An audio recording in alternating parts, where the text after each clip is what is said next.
Assalamualaikum Ananda. Waalaikumsalam warahmatullahi wabarakatuh. Apa kabar hari ini? Alhamdulillah luar biasa, Allahu Akbar. Kalau ibu nanyain kabar, jawabnya Alhamdulillah luar biasa. Tetap semangat, Allahu Akbar. Kayak gitu ya. Kita ulang lagi. Apa kabar Ananda? Alhamdulillah luar biasa, tetap semangat, Allahu Akbar. Alhamdulillah. Sebelum kita mulai pembelajarannya, apakah Ananda semuanya hadir? Hadir, Bu. Alhamdulillah. Silakan untuk memulai pembelajaran kita, Ananda baca doa. Baca doa, mulai.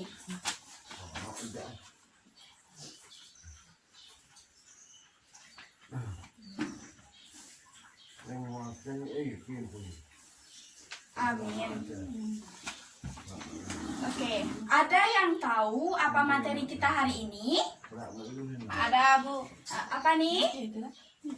Kepemimpinan Umar bin Abdul Aziz. Ya, kepemimpinan Umar bin Abdul Aziz. Namun, sebelum kita mulai membahas tentang kepemimpinan Umar bin Abdul Aziz, kita review dulu materi minggu lalu. Adakah Ananda ingat apa materi kita minggu lalu?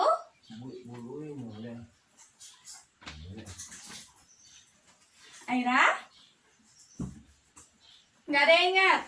Materi kita minggu lalu yaitu berkaitan dengan Khulafaur Rasyidin. Khulafaur Rasyidin adalah 4 orang pengganti Ya, siapa sajakah orangnya? Yang pertama, Abu Bakar. Yang kedua, Umar. Ketiga, Utsman. Dan keempat, Ali bin Abi Thalib. Lalu setelah berakhirnya masa Khulafaur Rasyidin masuk kepada Bani Umayyah. Seperti yang telah dijelaskan bahwa hari ini materi kita adalah kepemimpinan Umar bin Abdul Aziz. Jadi tujuan mempelajari tentang materi kepemimpinan Umar bin Abdul Aziz adalah agar Ananda paham dan mampu menjelaskan tentang baik itu biografi, pola kepemimpinan dari Umar bin Abdul Aziz, serta dapat mengambil ibrahnya. Ananda paham apakah itu ibrah? Ada yang tahu apa itu ibrah? Tak, Bu. Tidak. Ibrah adalah pelajaran yang dapat kita ambil setelah kita mempelajari tentang kepemimpinan Umar bin Abdul Aziz ini sendiri. Oke, kita masuk kepada materi kepemimpinan Umar bin Abdul Aziz. Yang pertama dimulai dari biografi. Biografi di sini mulai dari nama, siapa ayahnya, ibunya, kapan dia lahir, kapan dia meninggal, sampai siapa istri dan anak beliau. Iya, Nama dari Khalifah Umar bin Abdul Aziz adalah Umar bin Abdul Aziz bin Marwan bin Al-Hakam bin Abu Al-As bin Umayyah bin Abu Syam dan bin Manaf. Paham? Paham, Bu. Ayah beliau adalah, kita lihat dari namanya. Namanya adalah Umar bin Abdul Aziz. Bin di sini menunjukkan arti bahwa Umar anak Abdul Aziz. Jadi nama beliau adalah Abdul Aziz, sedangkan bin setelah nama ayah menandakan nama Kakek. Ya, nama kakek. Jadi beliau adalah anak dari seorang gubernur yang bernama Abdul Aziz. Yang mana beliau adalah gubernur yang dermawan, rendah hati, dan sederhana. Lalu ibu beliau adalah Ummu Hashim. Yang mana Ummu Hashim ini adalah segaris keturunan dengan Umar bin Khattab. Ya. Jadi setelah mendengar kata Umar bin Khattab, Ananda tahu siapa itu Umar bin Khattab? Khulafaur Rasyidin. Iya, beliau adalah salah satu dari Khulafaur Rasyidin. Sedangkan Umar bin Abdul Aziz ini lahir tahun berapa? 61. Ya, 61 Hijriah di kota Madinah. Benar. Sedangkan istrinya adalah anak dari seorang Khalifah Bani Umayyah Abdul Malik. Iya, Abdul Malik. Beliau bernama Fatimah bin Abdul Malik. Binti di sini menandakan nama ayahnya. Bahwa Fatimah anak dari Abdul Malik. Kalau dibaca seperti itu. Tapi karena kita membacanya biasa aja, jadi Fatimah binti Abdul Malik seperti itu aja. Anak beliau ada 14 orang. Ketika beliau meninggal, apakah beliau meninggalkan harta yang melimpah kepada anaknya? Karena jabatannya di sini adalah sebagai khalifah. Apakah beliau meninggalkan harta yang melimpah? Tidak. Ya benar, tidak. Beliau termasuk khalifah yang dermawan, khalifah yang sangat tawadu, wara. Jadi beliau itu ketika meninggal tidak meninggalkan warisan yang melimpah untuk anaknya, hanya 19 dinar. Sedangkan ketika seorang khalifah yang lain menjabat, mereka hidup dalam kemewahan. Coba Ananda lihat pemimpin kita zaman sekarang, presiden. Bagaimana tempat tinggalnya? Mewah. Kendaraannya bagaimana? Bagus, merah. Ya, gajinya? Ya, gajinya besar. Makanya banyak orang yang mau jadi pemimpin sekarang kan. Tapi berbeda dengan Umar bin Abdul Aziz, tempat tinggalnya sederhana. Kalau kita punya karpet yang bulu-bulu itu enak kan buat didudukin? Nah, tapi berbeda. Rumah beliau nggak punya karpet yang seperti itu. Karpetnya kasar. Ketika kita duduk, tumit kita ini sakit ketika kita duduk di atas karpet itu. Begitu sederhananya Umar bin Abdul Aziz ini. Jadi beliau itu sangat menjaga, dan dia juga termasuk orang yang wara. Pernah suatu ketika dia mengerjakan tugas negara, sedangkan anaknya ikut bersama dia, lalu mengerjakan tugas yang lain, tugas pribadi si anak. Apa yang dia lakukan? Lanjut ngerjain tugas negara atau gimana? Lanjut atau tidak? Ya benar, tidak. Tapi beliau matikan lampu. Padahal di sini malam hari. Kalau lampu dimatikan, bagaimana kondisinya? Gelap. Bisa nggak kita ngerjain tugas kita? Nggak, benar. Jadi ketika itu ditanya sama si anak, wahai ayah, kenapa lampunya dimatikan?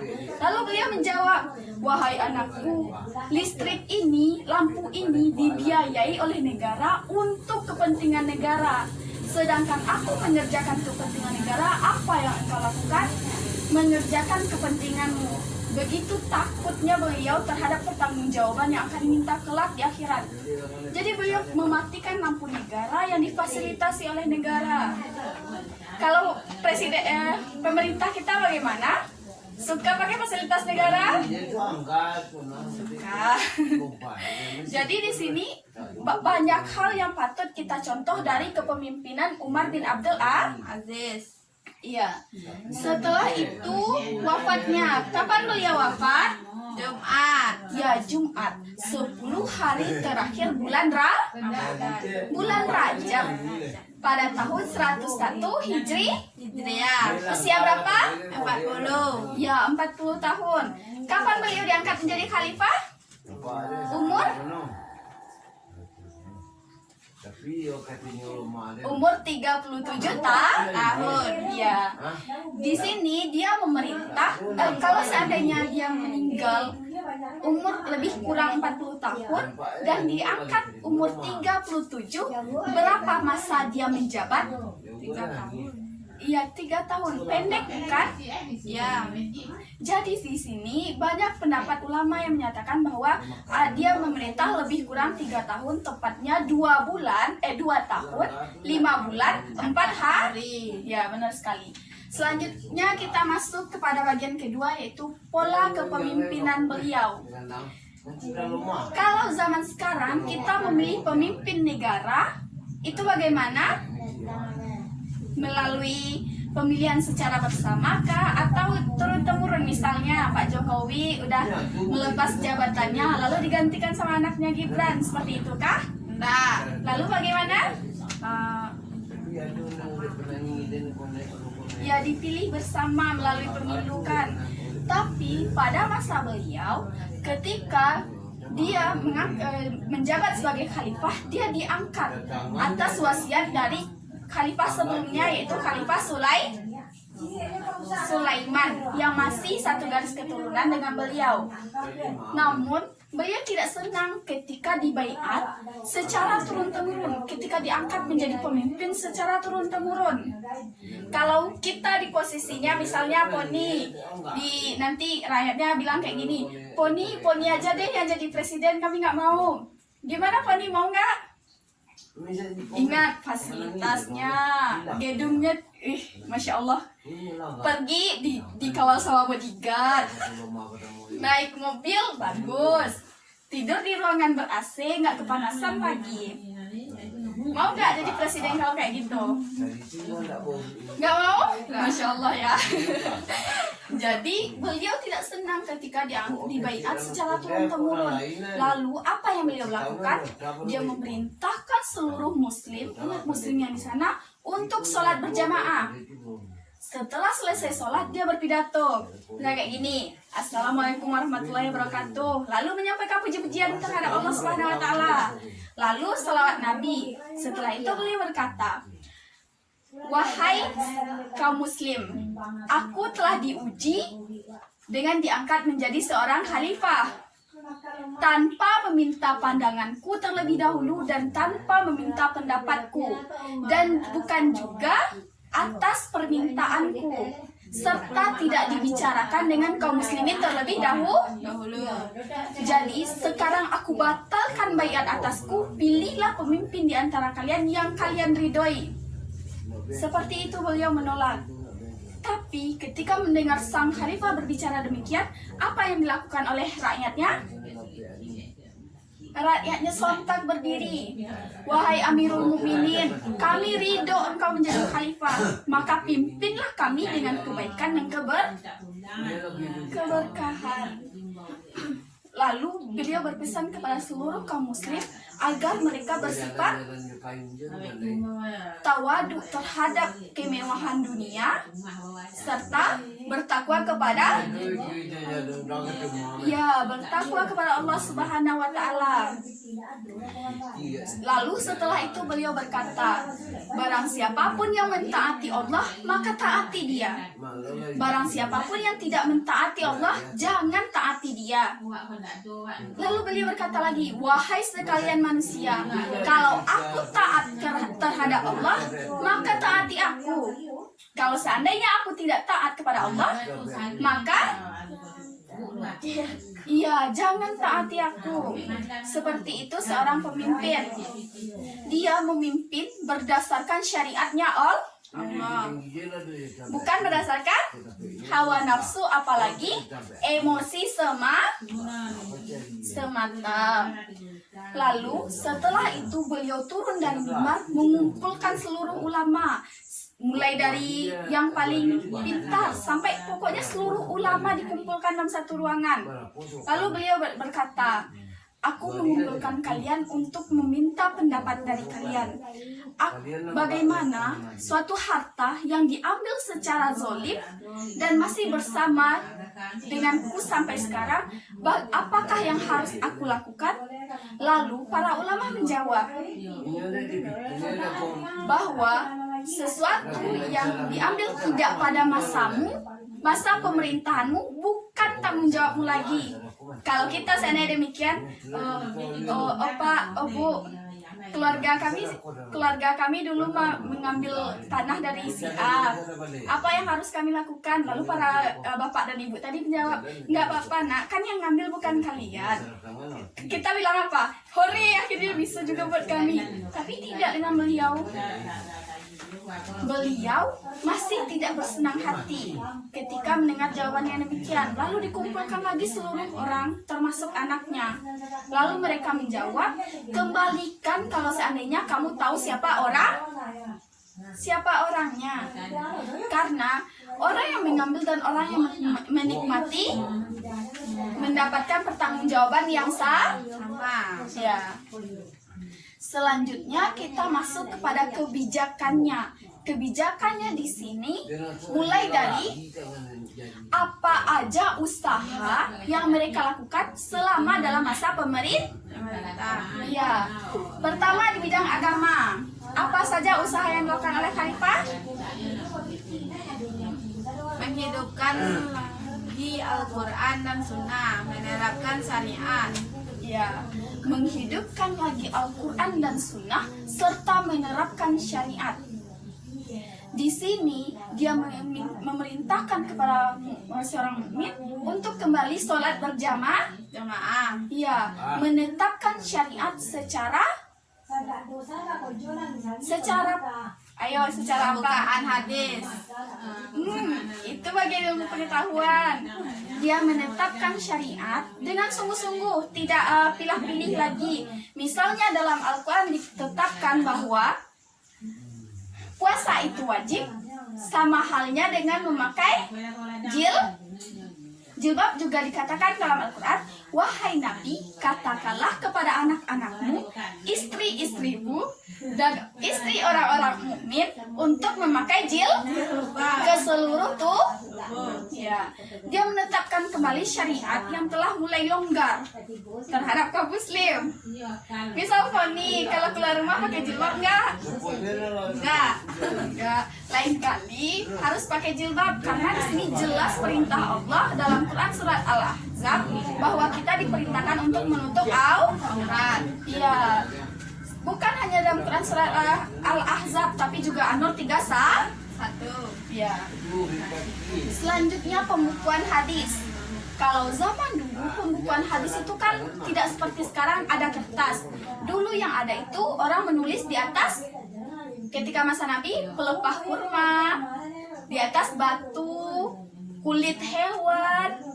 Seperti itu orang dulu menulis, baik itu Al-Quran yang diturunkan atau hadis yang disebutkan oleh Nabi. Lalu beliau memerintahkan untuk menyatukan dan membukukan hadis kembali. Hingga sekarang dampaknya kita rasakan. Kita sekarang kalau mau lihat hadis tinggal lihat di mana? Di buku hadis. Karena udah dibukukan. Kalau zaman dulu cari dulu baca di mana ya dulu Rasulullah menulisnya di mana ya. Jadi seperti itu. Selanjutnya yaitu di bidang ilmu pengetahuan. Apa yang dilakukan mereka? Khalifah? Gerakan terjemah. Iya. Pemindahan sekolah kedokteran. Iya. Gerakan penerjemahan. Artinya di sini adalah beliau memerintahkan agar buku-buku atau sarana-sarana ilmu pengetahuan yang berasal dari bahasa asing ke dalam bahasa yang mereka pahami. Misalnya kita diperintahkan sama Pak Jokowi tulis buku kedokteran yang dari bahasa Arab, bahasa Inggris ke dalam bahasa Indonesia. Seperti itu contohnya. Begitu juga beliau diterjemahkan ke dalam bahasa yang mereka paham. Ya. Lalu memindahkan sekolah kedokteran. Lalu setelah itu di bidang Politik. ya di bidang politik. Di bidang politik beliau menetapkan politik yang adil. Kalau zaman sekarang bagaimana kejamnya dunia politik? Yang salah bisa jadi benar, yang benar bisa jadi Salah. Yang berkuasa siapa? Yang berduit. Kebanyakan seperti itu sekarang. Jarang sekali kita temukan pemimpin yang jujur dan adil, yang mau mengurusi, yang benar-benar mau mengurusi urusan rakyat. Kalau dulu ketika khalifah menjabat, ketika dia salah minta ditegur. Kalau sekarang ketika pemimpin berbuat salah lalu rakyat mengutarakan pendapatnya, apa yang dilakukan? Demo. Ketika pemimpin menyatakan argumen atau pendapatnya, banyak yang masuk penjara. Wallahu alam. Lalu penjabat yang korupsi diganti. Kalau sekarang koruptor enak nggak hidupnya di penjara? Enak, pakai baju seragam, bahkan bajunya itu bagus-bagus kan, koruptor hidup mewah di dalam tahanan. Padahal mereka seharusnya di dalam tahanan agar mendapat efek jera. Tapi sepertinya mereka senyum-senyum terus kan setiap diliput ketika dalam tahanan. Bahkan Ada yang bisa jalan-jalan ke luar negeri. Koruptornya bisa jalan-jalan ke luar negeri. Enak nggak tuh di Indonesia? Tenang. Seharusnya bukan seperti itu. Menetapkan suatu hukuman seharusnya memberikan efek jerah. Lalu penjabatnya itu, pemimpinnya itu, kalau masa Umar bin Abdul Aziz sudah Ibu jelaskan tadi bahwa beliau termasuk pemimpin yang wara, tawadu, tidak silau terhadap harta dunia. Iya. Ananda punya baju berapa? Nggak terhitung. Jilbabnya berapa? Nggak terhitung juga. Tapi beda dengan sang khalifah.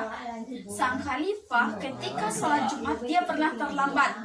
Kenapa? Karena menunggui bajunya kering. Kenapa demikian? Karena dia hanya punya 2 baju. Itu pun ditambal-tambal. Saking warok dan tawaduknya beliau. Baju kita nggak terhitung jumlahnya. Mulai dari yang berbunga-bunga sampai yang polos. Jilbabnya mulai dari yang bertali sampai nggak bertali. Kita banyak, seharusnya kita bersyukur. Jangan banyak mengeluh.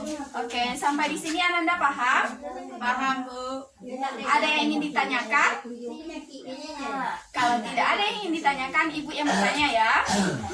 Di sini Ibu akan bertanya kepada Ananda, kapankah Umar bin Abdul Aziz lahir? 24 mil dari Kairo. Itu tempat tinggal. Di sini kapan beliau lahir? Kapan Umar bin Abdul Aziz ini lahir?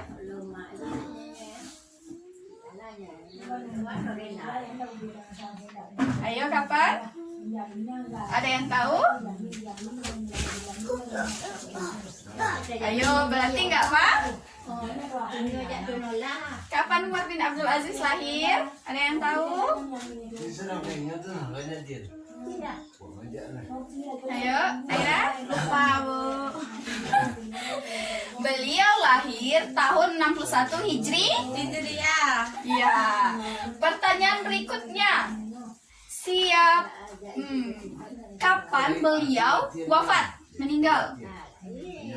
10 hari terakhir Nah, iya. Jumat 10 hari terakhir di bulan Rajab. Usia berapakah beliau wafat? 40. Ya, 40 tahun. Apa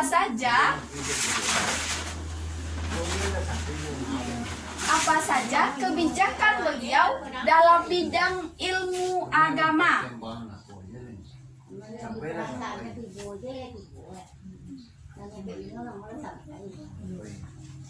Ayo, apa saja kebijakan beliau dalam ilmu agama?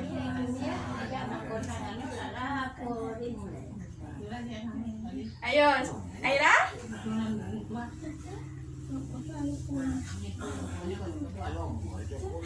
Ayo, iya hadis apa? Bukan pembukaan, tapi Pembukuan. ya, pembukuan hadis. Di sini beliau menjabat sebagai seorang khalifah dengan cara apakah? Dipilih secara bersama oleh rakyat atau secara turun-temurun berdasarkan wasiat? Dipilih seluruh rakyat atau pemilu. Buat Poni apa jawabannya? Dipilih semua rakyat. Dipilih rakyat. Aira jawabannya? Ya, jawabannya adalah dibaiat secara turun-temurun. Ya, benar sekali. Dari yang Ibu sampaikan tadi, apa pelajaran yang bisa Ananda ambil mulai dari biografinya sampai terakhir kali kita bahas tadi?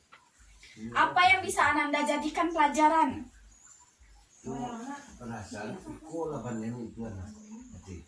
Ayo, dari yang Ibu jelaskan tadi. Mulai dari hidupnya dulu, bagaimana dia? Sederhana. Iya, sederhana. Apalagi?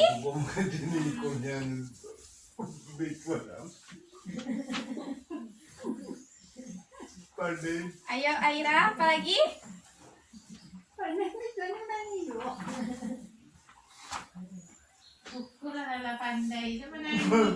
Iya, tahu lah Bu. Beliau adalah orang yang wara serta orang yang Aduh. Sebutkan satu contoh kenapa beliau dapat kita simpulkan orang yang tawara, orang yang wara.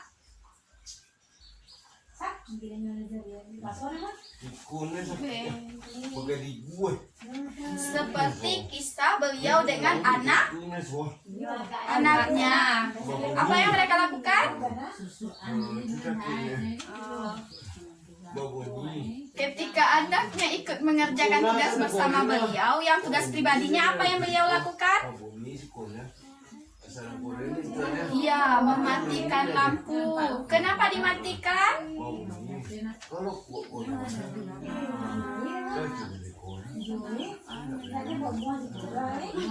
Ya karena lampu itu dibiayai oleh negara. Ya benar sekali. Beliau mematikan lampu karena lampu tersebut dibiayai oleh negara. Sedangkan si anak mengerjakan tugas pribadi. Ya, itulah beliau. Jadi itulah materi kita hari ini. Apakah Anan dan semuanya paham? Paham Bu.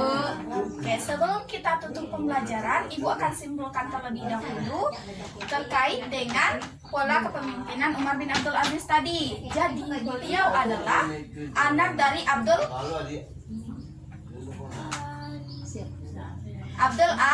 Aziz. yang merupakan seorang gubernur, serta ibunya adalah garis keturunan Umar bin Khattab yang bernama Ummu Hashim. Istri beliau bernama Fatimah bin Abdul Malik, sedangkan beliau memiliki 14 orang anak. Beliau lahir 6 tahun 61 Hijriah dan meninggal pada tahun 101 Hijriah pada hari Jumat. Sedangkan pola kepemimpinannya dia diangkat menjadi khalifah berdasarkan wasiat dari khalifah yang sebelumnya, yaitu Khalifah Sulaiman. Jadi ketika beliau memimpin, beliau banyak berjasa walaupun dalam masa kepemimpinannya relatif singkat, 2 tahun 5 bulan 4 hari. Tapi beliau meninggalkan jejak yang tidak dapat kita lupakan sampai sekarang. Bukti nyatanya adalah pembukuan dari hadis. Lalu dalam bidang ilmu pengetahuan, beliau melakukan gerakan penerjemahan, mengutus para mubalik. Lalu dalam bidang politik menetapkan politik yang adil. Lalu mengganti para penjabat yang tidak kompeten dan korupsi. Jadi itulah materi kita hari ini. Untuk minggu depan silakan Ananda ringkas materi kita hari ini, lalu baca tentang kemajuan yang dapat diambil pada masa Bani Umayyah serta penyebab kemunduran dinasti Umayyah. Serta untuk tugas minggu besok jangan lupa Ananda kumpulkan, dicatat dalam double folio, lalu diberikan ke kantor. Sekian materi kita hari ini. Untuk penutupnya silakan baca hamdalah. Alhamdulillahirabbil alamin. Assalamualaikum warahmatullahi wabarakatuh.